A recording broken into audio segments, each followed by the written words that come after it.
Littlehampton, just by the East Beach Cafe. That's a multi-award-winning building designed by Thomas Heatherwick, which looks like the rusty shell of some primeval mollusk. It's one of the town's proudest boasts, another attempt to smarten Littlehampton up, but the resort's ingrained tackiness has always resisted the march of gentrification. The Waitrose that opened there didn't last long. There's a car park next to the cafe. Alexandra and I agreed that we'd discuss her problem as we walked along the front, then maybe have a coffee on our way back to the cars. She looked somehow faded. I would have put her in her 40s, maybe early 50s, getting on for my age.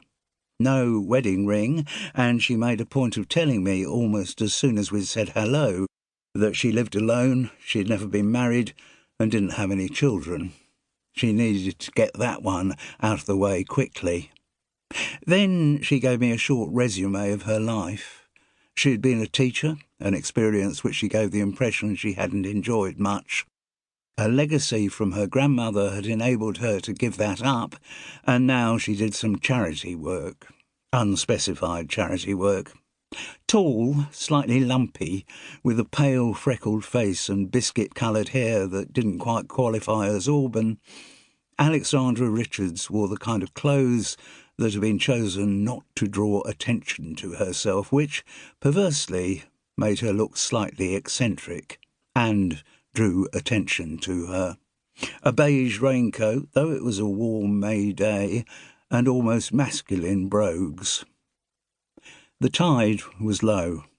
The beach at Littlehampton slopes very gradually. High water reduces it to hillocks of uneven shingle, while low tide exposes acres of cement-coloured sand. Swimmers have to walk out a long way before the water reaches even their waists. Had it been high tide, we'd have walked along the promenade, bordered by a strange piece of artwork made up of wooden slats, some painted in bright colours and claimed to be the longest bench in the world. But that time of day, we could go onto the sand. I suggested to Alexandra that we walked to the right, towards the mouth of the River Arun. Her appearance had made me suspect that she might be shy, but she turned out to be very forthright, almost dogmatic. "It's got to the point," she said, "where I realise I have to do something about my mother." "How old is she?" "About to be 75. "Does she live with you?" "God, no." The thought actually made her shudder. "She lives on her own." "How is she mentally?" "All marbles in place. Or perhaps I should say that she's as sane as she's ever been." The line was deliberately ambiguous. "And your father?" "I've never seen much of my father." "Ah." There was a whole history there, but it wasn't the moment to investigate it. "Where does your mother live?" I asked. "Brighton." "Well, Hove, actually, as everyone says."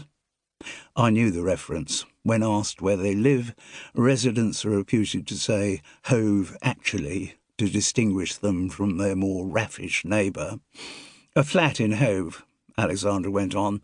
"That's where she's ended up," implying that she has lived in a lot of different places. "You could say that. All over the bloody world." "Does that mean you had an unsettled childhood?" "Why do you ask?" Alexandra demanded sharply. "Something in your tone of voice?" I suggested. Look, this isn't about me. It's about my mother." "Of course," I said, hiding my scepticism. In my line of work, I often learn as much about the person who draws attention to the problem as I do about the one who actually has the problem. Alexandra Richards seemed to fit neatly into that box.